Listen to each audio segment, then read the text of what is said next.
Vimos até aqui o tamanho do trabalho que Deus está tendo. Ele oferece uma opção de escolha para o ser humano, esse escolhe acreditar nas mentiras do inimigo, se entrega em suas mãos. Então, Deus cria um plano de resgate, o plano mais audacioso de que já se teve notícia. Ele mesmo receberia sobre si as consequências da escolha do homem e daria em retorno uma segunda oportunidade de escolha para ele. Esse plano iria se concretizar através de Jesus. Mas então vem uma outra etapa desse projeto, um outro desafio: mostrar a verdade para a humanidade a fim de que ela pudesse então fazer a escolha inteligente e assim não desperdiçarem essa segunda oportunidade, esse segundo voto. Para isso, Deus criou todo um sistema didático para que eles pudessem aprender através de símbolos que seriam repetidos constantemente. O sistema de sacrifício que apontava para Cristo que viria no futuro. Mas a humanidade não entende, não quer entender. Eles se afastam da verdade constantemente e preferem as ilusões que o inimigo oferece. Em algumas ocasiões, o planeta todo esteve quase a ponto de perder para sempre esse conhecimento, o conhecimento do verdadeiro caráter de Deus e o plano da redenção. Deus então intervém e não permite que isso aconteça. Afinal, a liberdade do homem termina onde a liberdade do seu próximo está ameaçada. Vimos isso através do dilúvio, vimos isso também com a Torre de Babel, mas agora vemos que Deus canaliza o seu plano de forma específica. Ele vai escolher uma nação, um povo e se concentrar naquele povo para que sejam os divulgadores da verdade para o resto do mundo. Ele vai criar uma nação de sacerdotes, de professores, de agentes da verdade que terão o privilégio de anunciarem ao mundo o sistema de funcionamento do universo. E esse povo começaria com Abraão. Bem-vindo à Lógica do Livro.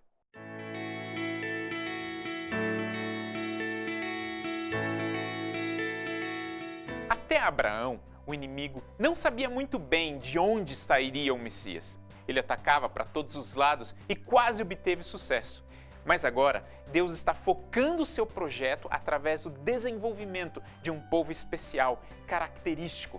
Esse povo seria o divulgador das boas novas sobre o Messias.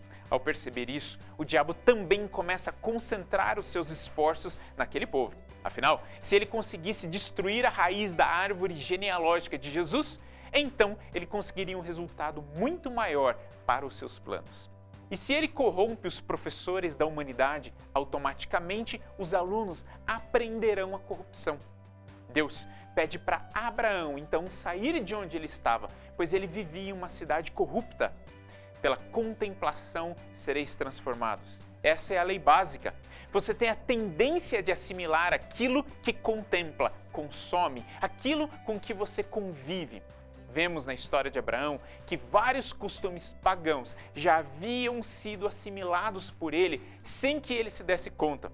Um exemplo disso, um dos mais clássicos, é a forma em que ele busca resolver a questão da ausência de um herdeiro. Abraão era sim um grande amigo de Deus, que seguia os conselhos do pai. Deus já havia dito a ele que ele seria o pai de uma grande nação, uma nação escolhida para revelar ao mundo a verdade. Abraão estava muito feliz com isso, mas Sara era estéril e não podia ter filhos. Como é que essa grande nação vai acontecer se a Sara não pode ter filhos? Está tudo perdido. Claro que não. Sara sugere e Abraão aceita a sugestão dela. Abraão terá um filho com a serva. Para nós isso parece um absurdo. Como é que o amigo de Deus, pai da nação escolhida por Deus, teria um filho fora do casamento? O problema é que na cabeça de Abraão e Sara, isso era normal. Como disse antes, eles haviam assimilado a cultura do local onde viveram por tantos anos. De acordo com a cultura da época, deixar descendência era extremamente importante. Então, a lei dizia que se você não pode ter filhos com a sua esposa, o caminho é ter um filho com uma das suas servas. Mas a lei era clara. Quando esse filho nascesse, ele precisava nascer sobre os joelhos da sua esposa legítima. Somente dessa forma, ele poderia ser considerado filho herdeiro do casal. Abraão estava simplesmente seguindo o estilo de vida que ele conhecia, mas Deus queria trazer Abraão mais perto da realidade do céu e da eternidade. Abraão tinha que sair de onde ele estava para que pudesse ter mais acesso à contemplação do Criador do que a contemplação de uma sociedade inspirada pelo inimigo. Vemos que vários homens na Bíblia precisam sim passar tempo a sós com o pai para que possam assimilar, discernir, absorver aquilo que o pai tem a ensinar. Só então esses homens voltam para o tumulto da cidade para ali fazer a diferença. E você? Como é que você está lidando com esse equilíbrio na sua vida? Com que você tem alimentado mais a sua mente, o seu coração? Qual reino você tem contemplado mais? O reino de Deus ou o reino desse mundo? As suas decisões te ajudam a formar o seu caráter. Vemos que em vários momentos da vida de Abraão ele ainda precisava crescer muito. E Deus queria que o seu caráter se desenvolvesse em relacionamento e integridade, a fim de que o patriarca, o exemplo, o instrutor dessa grande nação, alcançasse a posição que Deus havia sonhado para ele. Uma noite, Deus chama Abraão. Abraão, você é meu grande amigo.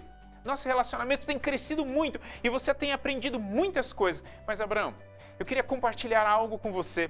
Eu tenho tentado compartilhar isso com vários dos meus filhos há muito tempo, mas é difícil deles entenderem com a profundidade que eu gostaria. Imagine comigo esse diálogo entre Deus e Abraão. Pai, eu também estou feliz com o privilégio de ser o pai de uma grande nação. Mas, por favor, me conte o que o senhor deseja compartilhar. Ah, Abraão, você, mais do que qualquer outro, precisaria entender a profundidade do meu projeto. Mas então me conte, pai. O que, Abraão? Olha lá, hein? Vou te contar. Tome o seu filho, seu único filho, e o sacrifique no topo do monte que eu vou te mostrar. Quê? Que tipo de pedido é esse? Que tipo de Deus vai exigir uma coisa dessas de alguém? Temos muitas coisas para dizer sobre esse evento na vida de Abraão. Muitos falam sobre o teste de Abraão. Mas, amigo, será que Deus precisa testar as pessoas, uma vez que ele já sabe o futuro? Nós é que precisamos ter desafios à nossa frente para que então desenvolvamos o nosso caráter mediante as escolhas difíceis que nos aproximam de um destino na estrada da vida ou de um destino em outro tipo de estrada. Cada escolha que fazemos diante dessas dificuldades nos faz firmar ainda mais a nossa mente e caráter em uma determinada direção ou em outra.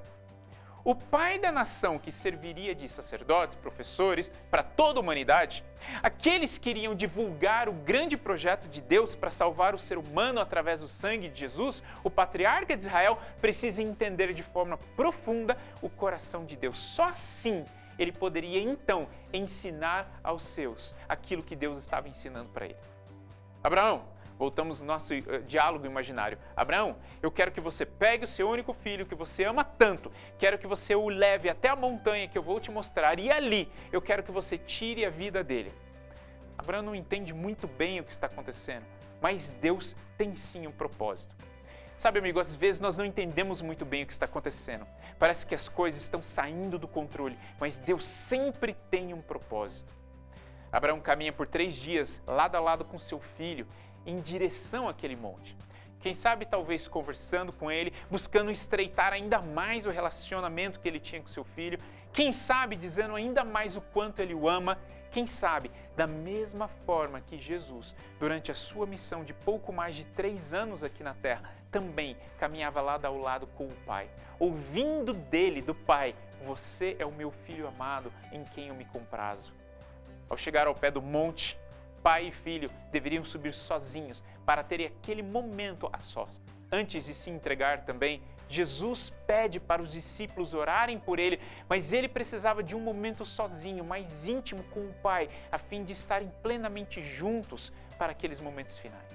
Então o pai Abraão coloca nas costas do filho a madeira para o holocausto e assim como Jesus, Isaac carrega o instrumento daquilo que seria a sua própria morte.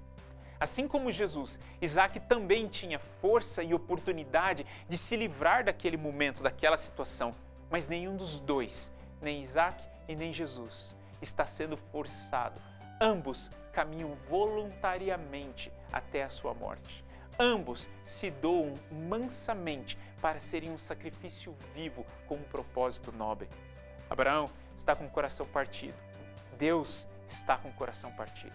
Ambos os filhos estão no altar, Isaac e Jesus. Ambos os pais vão sofrer como nunca antes na história de sua existência, com uma diferença. Quando Abraão levanta o cutelo, pronto para descer o instrumento sobre o pescoço do filho, um anjo segura sua mão. E um cordeiro aparece ali no local, preso num arbusto. A morte que deveria ser de Isaac passa para o cordeiro.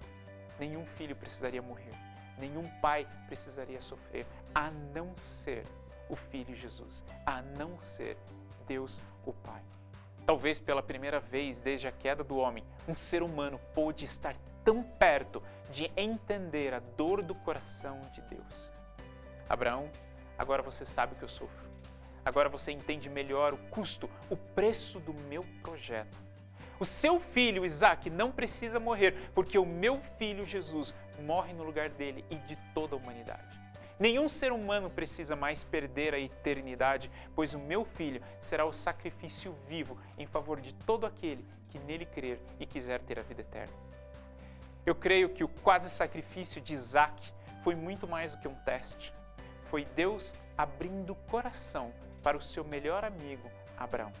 Foi Deus contando para Abraão como ele se sentia em relação a tudo aquilo que estava para acontecer. Foi a forma que Deus encontrou de compartilhar a sua dor com o seu melhor amigo.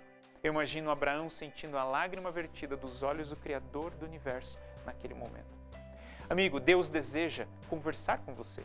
Deus deseja preparar você para o propósito que Ele tem para a sua vida. Você tem um lugar especial no grande projeto de Deus. Permita que Ele te prepare para ocupar esse lugar. Permita que Ele fortaleça o seu caráter através das decisões e das oportunidades, das crises e das vitórias que Ele coloca na sua frente. Se você ouvir a sua voz, a voz que vem de Deus até você todos os dias, Ele irá te guiar exatamente aonde Ele quer que você chegue.